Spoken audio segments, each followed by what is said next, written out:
before we jump into this question, there's lots of trig identities out there. Okay, if you search trig identity worksheet, it's because there's so many different ways we can rewrite something, so it's still the same, just with a different formula. You'll see lots of different options if you search for a trig identities sheet. And just keep it handy for calculus, because that's usually how you get yourself out of some jams in calculus. So we're supposed to take the fact that sine of x equals 7 over 9. And x is in quadrant 1, so that means everything's going to be positive, right? We don't have to worry about negative answers because in quadrant 1, everything's positive. We can actually use the definition of sine. Sine is the opposite over the hypotenuse, to draw ourselves a triangle in that first quadrant, where the opposite of our angle, and our angle is always that angle with the x-axis there, the opposite's 7, hypotenuse is 9. So we can use the Pythagorean theorem to find out what that missing side is. Hypotenuse is 9, so it's got to go in for C. So 7 squared is 49. 9 squared is 81. Subtract 49 from both sides. 81 subtracted by 49 makes 32. So B is going to be the square root. Up here is the square root of 32. Can that be simplified? It can. Okay, so before we actually do that, look, the square root of 32, that's the same thing as the square root of 16 times the square root of 2, right? Because 2 times 16 makes 32. And we know the square root of 16 is 4. That's why I tried to see if I could factor it out, okay? So an easier way, a cleaner way of saying this missing side is 4 square roots of 2. So we're going to need that for when we solve this. And then we're going to want exact answers again. Okay, so we solve for that missing side. That way we can say cosine of x, whatever x is, we don't know exactly what it is, but cosine of x is going to be the adjacent divided by the hypotenuse. So it's the adjacent divided by the hypotenuse. And then maybe we can use that for tangent. Tangent would be the opposite over the adjacent. Okay, so let's see if that helps us here. Sine of 2x, according to the double angle formulas, is just 2 sine of x cosine x. So we know what sine of x is. It's given to us in the very first part of the question. It's 7 over 9. And we solve for what cosine of x is. It's 4 square roots of 2 over 9. So if you multiply this all out, 2 times 7 makes 14. 14 times 4, I could probably do that in my head. It's 56. So the top is 56 square roots of 2, and the bottom, 9 times 9 makes 81. So that is sine of 2x. Cosine 2x, that's like cosine 2 theta in the formula. You can use either one of these.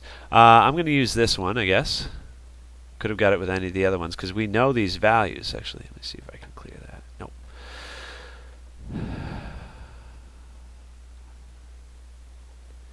Need some Jeopardy music while I erase.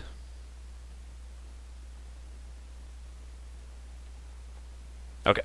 Oh my gosh, there's still stuff left over. I know cosine squared theta. Because I can just square whatever I have for cosine of x. Oh, sorry, we should write x for these. And sine squared x. Okay, so cosine was 4 square roots of 2 over 9. So we just need to square that. This is, by the way, is for the second one. Sine squared, we just need to square 7 over 9. And then once we simplify, we've got our final answer. So if you square the top here, this is going to be 16 times 2, because the square root of 2 squared makes 2. And then 7 squared is, I think I said 41 at one point. Oh no, I hope I didn't. If it's 49. And then, oh, I forgot to square 9 down here. And we keep simplifying. This is 32 minus 49 over 9 squared. So that gives us 32 minus 49 makes negative 17 over 81. So that looks to be cosine for an exact answer. And then tangent 2x, you could use this formula. We know what tangent is, so that's just a matter of plugging it in. So you plug 7, so 2 times 7 over 4 square roots of 2. That's for the numerator. And then for the denominator, we have 1 minus tangent, which is 4 square roots of 2 that we got from up top, squared. And so if we clean up the fraction up top here, this is 2 times 7 makes 14 over 4 square roots of 2. And then the bottom, this is 1 minus 49 over 16 times 2, because I squared the 4 and I squared the 2 in the bottom. Oh, we got more cleaning to do. We got, I'm going to write them as fractions side by side. Right, this is a division symbol. So I'm going to write divide here.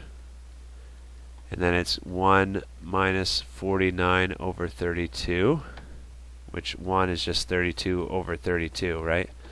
So look, 32 minus 49 gives us negative 17 again. Sorry about running out of room here. No, I got to erase again.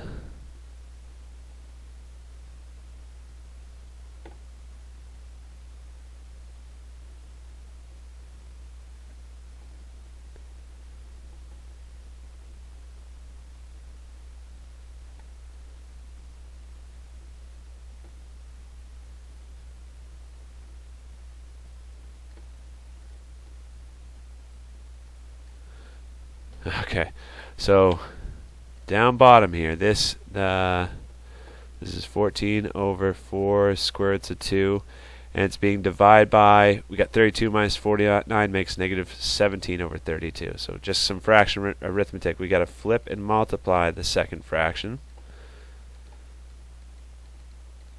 And then negative times a positive is going to be a negative. We want to keep that in mind. Let's simplify while we can. 4 fits into 32 8 times. And so now we can multiply straight across the top. This is 14 times 8 makes 112. Is that right? Yep. And then we got negative 17 square roots of 2 on bottom. So let's see if Mobius will accept this. The way I'm going to type this in is I'm going to have a parentheses for the numerator, parentheses for the denominator. My numerator is just 112, so that's nice and easy. The denominator is a little more complicated. It's negative 17 times SQRT2. So I'm going to type that in, and we'll see together if Mobius likes that. Oh, now check the other ones while I'm at it. For cosine, we had negative 17 over the square root of 81.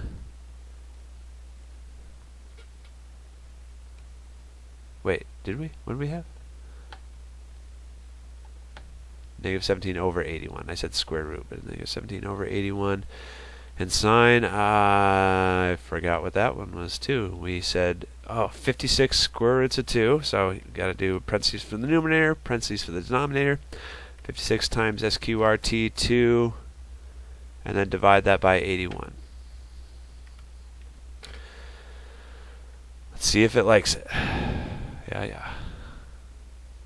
A few details. Go down to question 81.